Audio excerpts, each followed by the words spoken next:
Il est 6h42. On remonte le temps aussi, du temps des cathédrales. Il est venu le temps des cathédrales. Le monde est entré. J'aimerais laisser chanter un peu.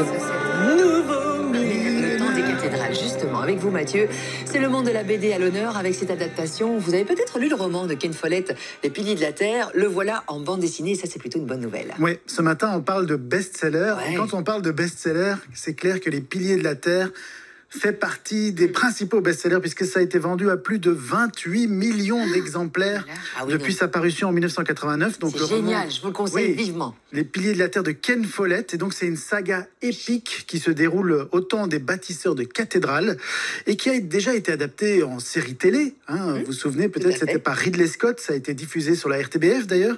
Ça a été adapté en jeu vidéo. Ça a été adapté même en comédie musicale. Et aujourd'hui, c'est donc enfin la bande dessinée qui s'attaque à cette formidable épopée médiévale avec la bénédiction de Ken Follett en personne qui signe la préface de cette BD. Génial. Et Cocorico. Ce sont deux auteurs belges qui ont été sélectionnés par les éditions Glénat et Robert Laffont pour se lancer dans cette adaptation BD. Donc il y a d'un côté le scénariste Didier Alcante, que l'on connaît notamment pour La Bombe. Vous vous souvenez de cet incroyable roman graphique sur l'histoire de la bombe nucléaire? Juste, oui. Et de l'autre côté... Dans l'histoire, quand même. Oui, déjà. aussi, il adore l'histoire. Et de l'autre côté, le dessinateur Steven Dupré, que l'on connaissait déjà pour l'adaptation en BD de Camelot. Rappelez-nous, Les Piliers de la Terre, je pense qu'on est dans le temps des cathédrales, mais on suit un personnage en particulier, On suit plusieurs personnages. Donc pour ceux qui ne connaissent pas encore cet univers, l'histoire de ce premier tome, donc, qui s'appelle Le Rêveur de cathédrale, et ça se déroule au XIIe siècle. Oui. Ça se passe en Angleterre, donc le royaume d'Angleterre, qui est alors sans héritier légitime, sombre un peu dans l'anarchie, la guerre, c'est la misère, c'est la famine. Et donc, Moyen-Âge, quoi. Tom, qui est un modeste maître bâtisseur, qui rêve d'un jour construire une cathédrale, il se retrouve avec sa famille sur la route, sans travail, sans ressources, alors que l'hiver est particulièrement rude. Et malheureusement, son épouse meurt en donnant naissance à un nouveau-né. Et il décide d'abandonner le bébé dans la neige parce qu'il est incapable de le nourrir.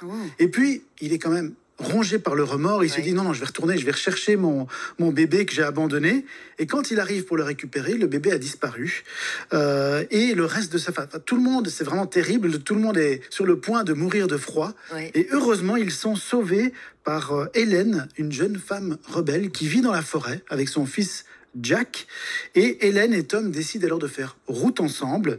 Mais pendant ce temps, ce qu'il ignore, c'est que le nourrisson abandonné est recueilli par une communauté de moines. Oui, c'est ça. Et puis, c'est là que l'histoire commence. Elle ne fait que démarrer. Est-ce que la BD est aussi passionnante que le roman? Le roman qui est dense, je pense que c'est plus de 700 pages. C'est bien fourni avec les personnages, etc. Dans une BD, c'est beaucoup plus petit. Est-ce que c'est réussi? Oui, on peut dire que ce premier tome est vraiment à la hauteur de l'ampleur du projet. Alors forcément, c'est un premier tome.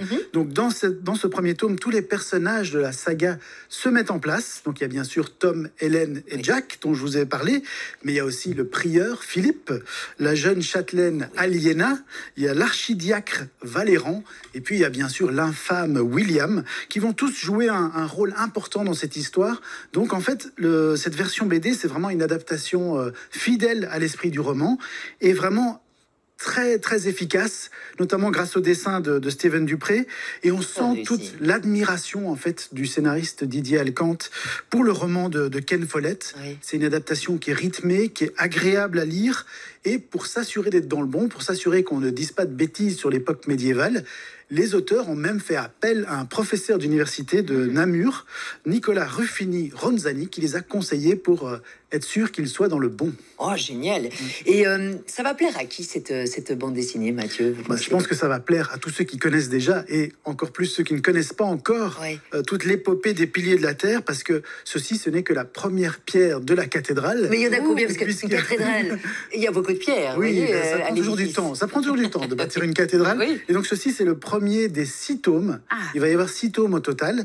Et je pense que ça va vraiment permettent de se plonger ou se replonger dans l'univers de Kingsbridge. Vous savez, Kingsbridge, c'est le nom de l'endroit où se déroule l'essentiel de l'action des piliers de la Terre. Les piliers de la Terre aux éditions Glénat a remporté tout à l'heure, à 7h, après 7h, parce que tout à l'heure, Mathieu, vous restez avec nous, vous signez des articles sur h-bd.com. La BD, c'est votre truc, et on va encore parler d'une adaptation. Encore un best-seller, un best-seller de Guillaume Musso. Cette fois-ci, on est du côté francophone, avec une adaptation qui s'appelle La vie secrète des écrivains. Oh là là, ce sera tout à l'heure après 7h.